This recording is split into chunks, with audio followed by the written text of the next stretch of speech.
you're a good Catholic. You have probably given up alcohol for Lent, and you're probably not eating meat tonight. So we are making mocktails tonight. Yes, we are.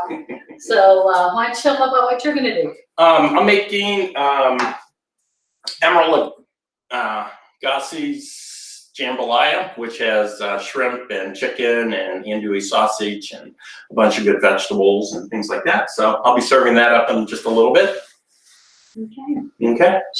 Should I start? Yeah, go ahead. Okay, so I am going to start with a little story. I am going to let me hide the titles here. And we're still learning the software. Yeah. And as always, if you have any questions or comments, I can see them right here. So feel free to ask them.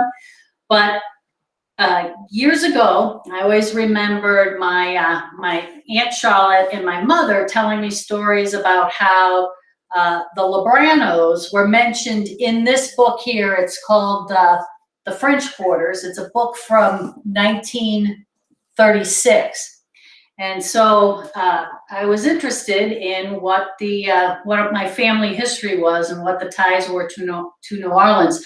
So I spent the last couple of weeks, I read this book, The French Quarter by Herbert Ashbury, and I also read the book Empire of Sin by Gary Christ.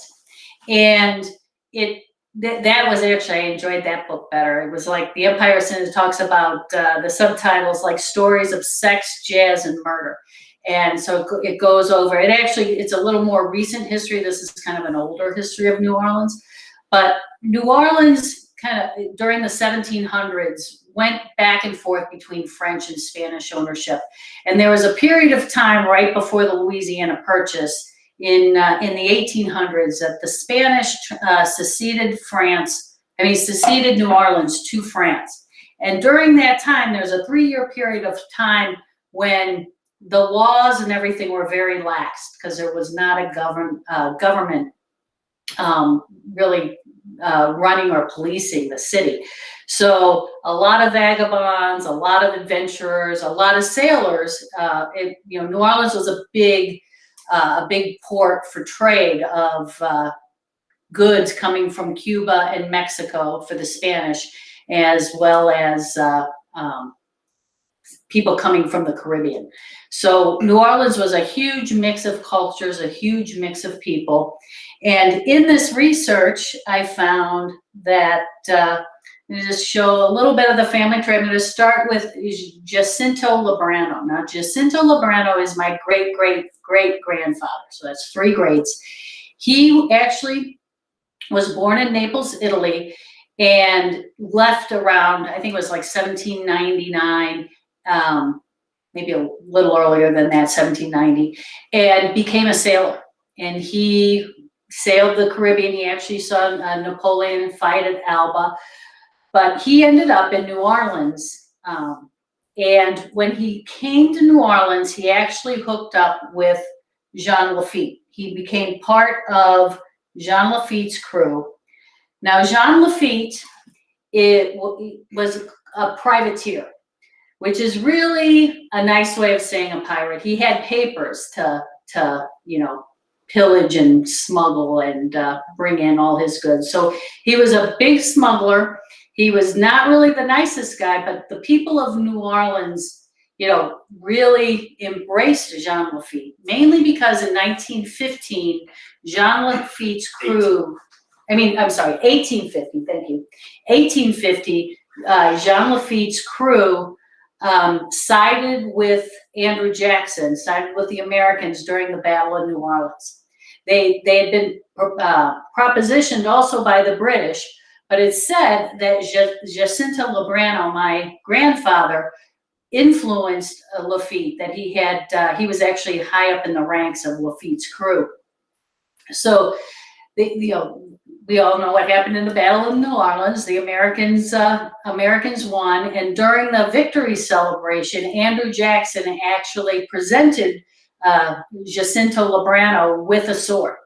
And I was trying to get a picture of the sword. It's actually in the the Memorial Hall Museum in New Orleans, but she didn't have a chance to give me the picture yet. But so his sword is in the museum that was presented to him, and his obituary was in papers all over the Northeast. The title was The Last Buccaneer. He lived to be almost 100. They don't really know his date of birth, so it was anywhere between 94 and 97 years of age. And it was said that there was one point in time that every man, woman, and child had met Jacinto Lebrano and knew his name. But because of all of this smuggling and because of being in the crew, the biggest advantage of siding with Andrew Jackson was they all got pardons. So they all got pardons for all of the crimes and the smuggling and everything that they had done up till then. And Jacinto then decided to reside in New Orleans, and he had quite the stash. He owned quite an amount of property in New Orleans. So before I go on to the next story, because I'm absolutely going to need a cocktail for this one, I am going to make the Sazerac, which is also a cocktail. Sorry, just one second. I'm trying to get back to where I need to be, which is also a cocktail that really was invented in around can't find the recipe, around 1803. And so I'm going to start with that. So this is all around the same time. And a Sazerac it's a traditional, what you would think of a cocktail. So it has rye whiskey, cognac, I'm using Demerara sugar, which I think, as we talked about before, is a more of a dark molasses-based sugar. Some people make this cocktail just by crushing an ice sugar cube in the bottom of the glass. I like Demerara sugar, and it's a syrup. This is a 2 parts Demerara to 1 part water, and then we are going to use Pashad's bitter. Now, Pashad was a pharmacist in New Orleans, and he actually invented the Sazerac. So it was invented at his place of work. So we're going to start. I'm going to start by measuring out the liquor into this is a stirred cocktail because there is no juice. It's a liquor cocktail, my favorite. And I'm going to start with, I'm making 2. So I'm doing 3 ounces of the rye whiskey. There is a Sazerac whiskey, which is, I think, made by Eagle Rare. I'm just using this Woodford Reserve, which I happen to have in the cabinet. So when did you first have a Sazerac, or have you ever had one? Oh, I've had a Sazerac. It was at our friend Bob and Julie's house. They had a party, and he introduced us to the Sazerac. It's a very good cocktail. Let's see what comments we have. So Dave Freise, he says, hey, Mike and Shannon. Hey, David. Mike Sleeper says, Big Easy is the best. Absolutely. I've only been there, I've been there 3 times. Most of them are on business, so I really haven't had a chance to tour around. Kelly, she loves the history lesson. Hopefully I'm keeping it light. I don't want it to be too boring. Patty says, hey there. Hi, Patty. Marty Cahill says, Narlands. Absolutely. And Dave Freise says, cool history, personal at that. Yes, it is. So we love the comments. We love the interaction. So if you have any questions, let us know. Now this is a ½ ounce of the cognac. So I am going to do 1 ounce of cognac. And then it's 1 teaspoon of the Demerara simple syrup. And so I am going to get my teaspoons out and do 2.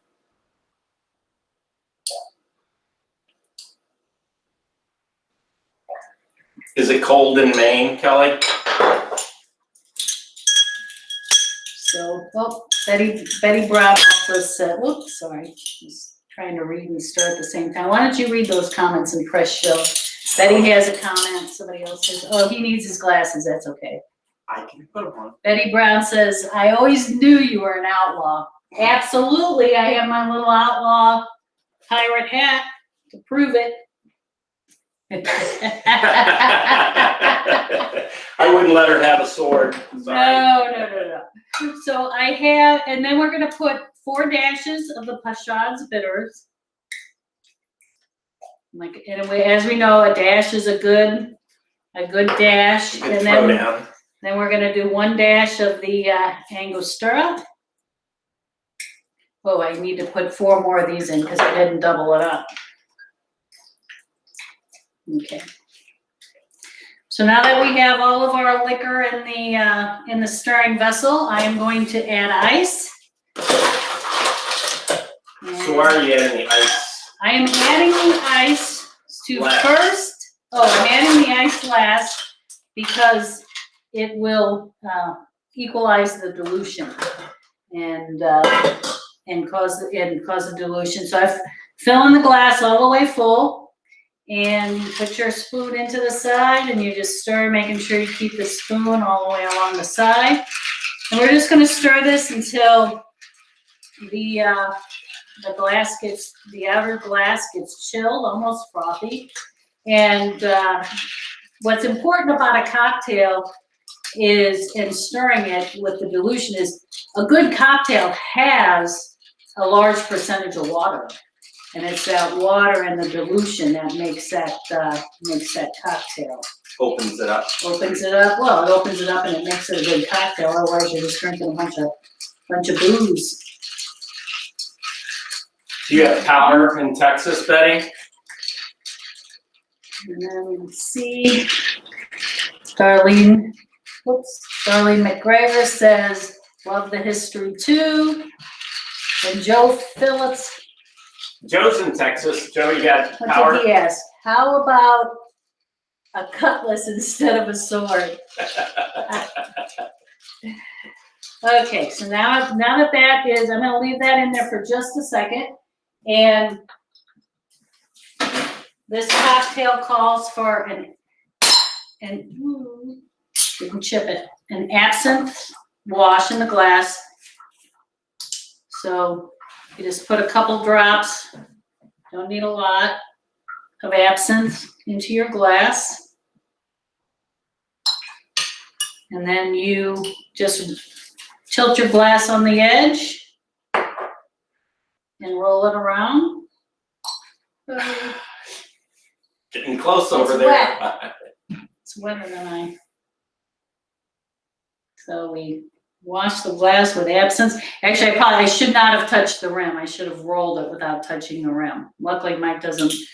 I'm not too picky about that. Picky about my hands. And then I'm using a julep strainer. I always like to pour it before I put the ice cube in. That way, as we've said before, Mike makes certain I pour the cocktails even, or else I get trouble for that. And then I am going to put in, this is our, I should have had my tongs. And then last but not least, we take an orange swath, a lemon swath. Thank you for, and we're just spritzing the citrus on top. We don't put it in for the garnish. We just use the oil and the essence. So here is your Sazerac. So here is the Sazerac. It's a beautiful, beautiful color cocktail. And cheers. Love you. Cheers. You guys are making along with us. Oh, and it tastes delicious. This is a really good cocktail. If you haven't had one,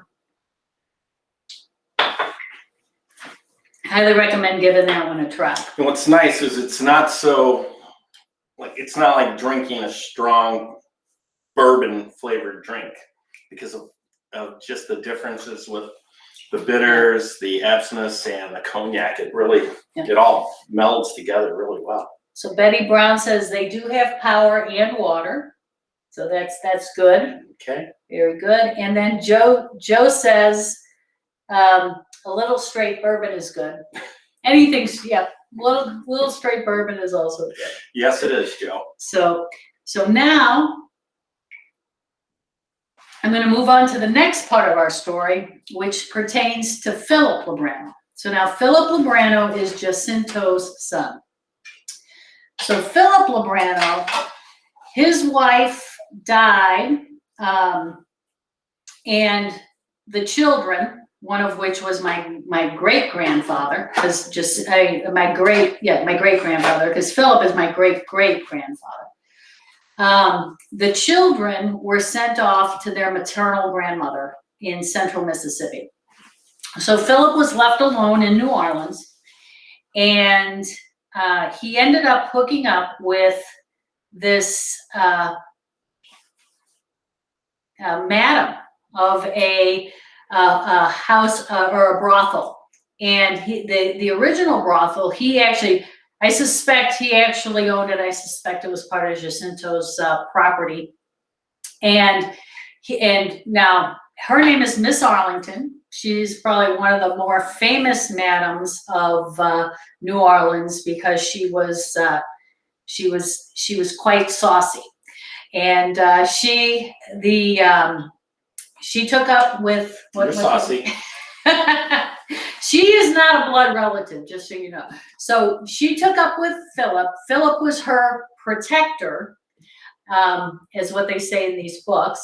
And they lived in this custom house for several years. She was 16 when they first got together.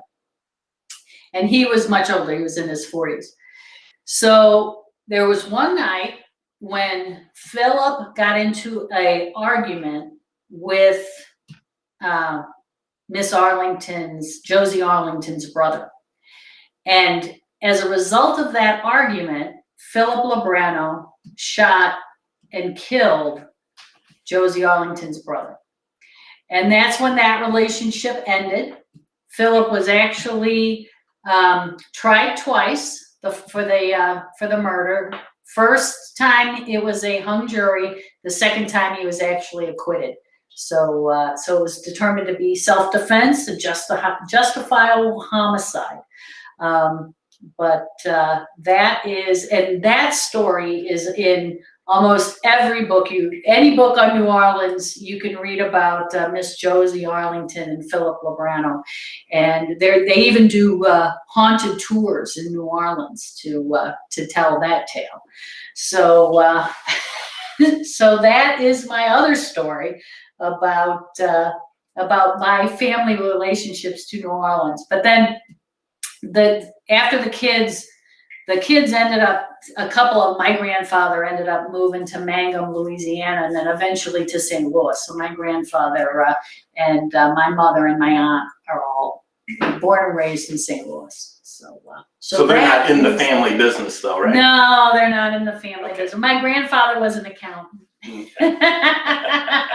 So she says. So that is that story. So, okay. The other thing, I'm not going to make another cocktail. I'm just going to talk about. You guys can just watch us drink these. Yeah, you can watch us drink these. I'm going to talk about the Vieux Carre. We've done the Vieux Carre on a previous show where we actually smoked the glass to serve the Vieux Carre. The Vieux Carre is also an excellent cocktail. It's actually a sister or a cousin of the Sazerac.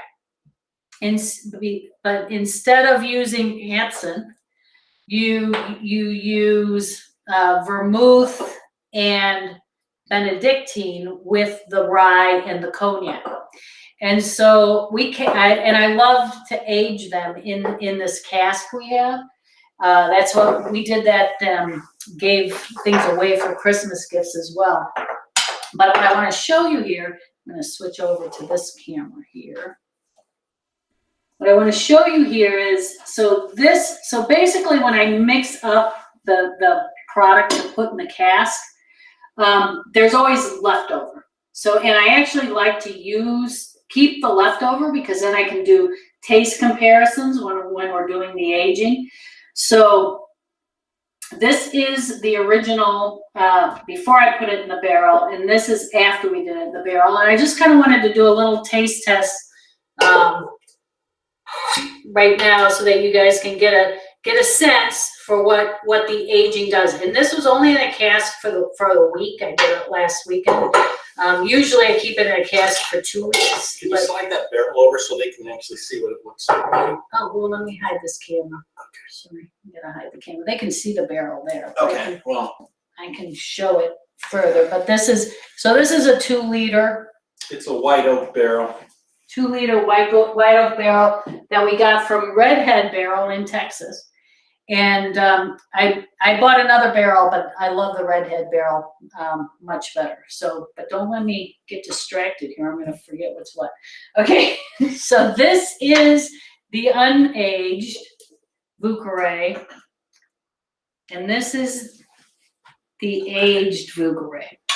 Now, there's not much difference in color. If it would have gone another week, the aged one would have been a little bit different. But I'm going to taste the castic aged first. You can smell light hints of the oak in there. And it's so smooth, you know, it's very smooth. Oh yeah, it really is. Yep. And then now this is the unaged in the cask. It was bottle aged. I spilled it here.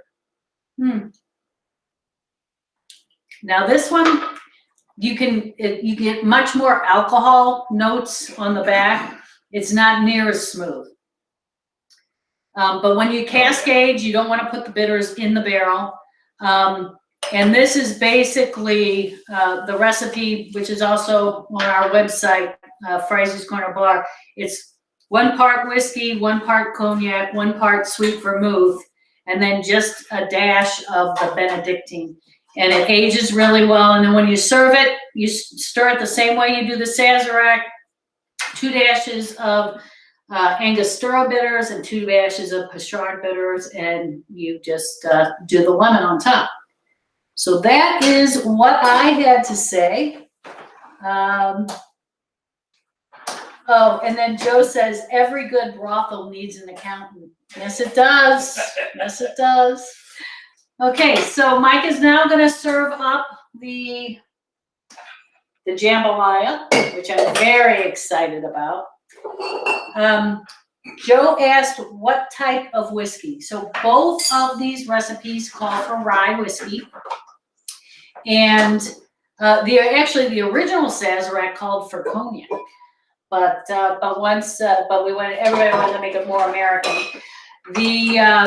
When you're aging something in a cask, I like to use a high proof rye whiskey around, so the higher the proof, the better, because as I could tell by tasting it, it does soften that alcohol impact. So if you start with something that has not enough alcohol or liquor in it, it gets too soft. So you're gonna tell us about what you should have been dishing that up when I was talking, honey. I was so interested that I couldn't pull myself away. He needed to make sure I had everything correct. Okay, so now we're gonna see Mike's plating skills again. oh my gosh! Last week I apologize. That was so bad. I was trying to rush it, and that just looked terrible. It tasted really good, but the presentation wasn't what I'm normal. Just hold it up like this. Yeah. So did you tell us what all was in that? I don't even remember you telling us the recipe. I didn't tell the recipe. Okay. So the recipe is green onions, peppers, celery, olive oil, and the whole recipe actually is up on freisescornerbar.com. But then I have in there, I always modify. I rarely follow recipes, I guess you could say. But I used the base of it, and it called for a ½ pound of shrimp, a ½ pound of boneless, skinless chicken thighs, and a ½ pound of andouille sausage. I did a whole pound of shrimp, So I did wild caught blue shrimp from Argentina. I did the boneless chicken thighs. I did a little over a half pound in that. I think I did 12 ounces. And then I did about a half pound of the andouille sausage. And it's got a cup and a half of long grain rice. You always want to use long grain in something like this, otherwise it's going to turn mushy on you.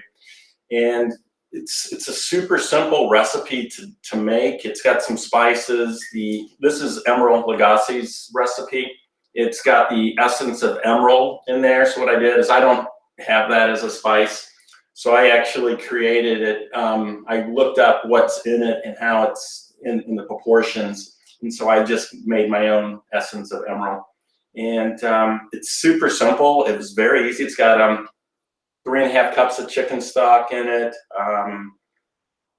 some other ingredients, and then saute it and throw the shrimp and the chicken in there and just kind of let it sit. And it's very tasty. It is. It's pretty spicy. Yeah, He always kicks it. Yeah. Yeah, it's like kick it up or whatever everyone says. That's what I did. I always like to have it a little spicier because it's just the way we are. I guess we just like it spicy. So Darlene says that's the best thing about cooking is tweaking the recipes. Love that. I'm still waiting on that lasagna. Dave Freise had said he's hungry. I know it's, but that's why we do this on Friday nights when he's hungry, and it's been ages since he's been out. It's been ages since we've been out as well. That's why we do this, just to have fun. Gives us something to prepare and get ready for. And we appreciate all you guys watching and viewing. And we've been using this Be Live software to kind of do all of the split screens and show the images and stuff. And I posted last week's video because they gave me a lot of help with it. And so on Monday, they're actually featuring our video on their broadcast. So if they send a link, I'll hook that up. They're gonna critique it. So I just hope they're nice. Yeah. Also, what I have on this plate is an avocado slaw that it's actually one of those packaged ones that you get at the store, like Stop and Shop had them 3 for $10, and it's mainly all like cabbage and some other things, and then it's an avocado dressing that you put on there, and it goes well with a dish like this because it sort of offsets the spice. I also want to mention that we've been ordering fish to try to support our local fishermen, and we've been using local provisions. You can email Ryan at localprovisions.ecu. I think I always mess that last part up. The delivery is every Thursday or Tuesday, or actually Monday and Thursday. The fish is amazing. We've normally been buying fresh fish from like Roach Brothers, and I have to tell you, this frozen fish is better than the fresh that I get there. Now, I'm not knocking their fish. It's just that this is a step up. So I'm very pleased with that. And I took Shannon. We got a couple things here. Oh. So Darlene was like, "Bam!" And that's what he says. Thank Bam, you. I was that's like, I couldn't. I knew he said something. Yes. And then Ken Paul says, like the little keg, is it burnt out inside? And yes, it is. Now, and that is a critical thing to understand when you get if you're going to buy a keg. So this is a 2-liter keg, and it's a medium char. Go with the medium. Yes. I also ordered, this is a 1-liter keg. This is a keg I ordered from a different place. And it was really a really heavy char. You can tell how charred it was just by how black, because you have to cure them, so you put water in them, and this is just like really black. The stuff I cure in here, it's I can only keep it in there for a day or two. It is still really heavy. I've cured a couple things because it's always supposed to like lessen over time, but these kegs, I'm actually thinking I'm not going to use them anymore. I'm going to buy another one of these kegs. Yeah. So that is the keg story. So Shannon, I took her out shopping last week. We went down to from a Mardi Gras outfit. Yes, we got several. She got several of those. I took her down to Boho Babe down Boho in Babe. Plant Rock. Go down and see Kim. Shannon was like, I had to limit her. I'm just like, okay, only weight you can carry. He didn't have to limit me, trust me, but she's got so much stuff. Yes. So much stuff. Yeah, she does. So it's a good place to go down and check out casual clothes and things like that. So we're always trying to support our local people here, and it's been a lot of fun. And I think it's time to wrap this up. So thank you everybody, as always, for watching, liking, and commenting. The comments are great. We love the interaction. Yes, thank you very much. So much fun, other than feeling like you're standing in the kitchen talking to yourself. So have a great week, and we're prayers to our friends in Texas that like, comment, and share on our site, please. And oh yeah, because we only need like 9 more followers for the Freise Corner Bar site to be at 500, which that was my goal for the new year. So that would be great. So love you all. Have a good evening, everybody. Bye bye. Bye bye.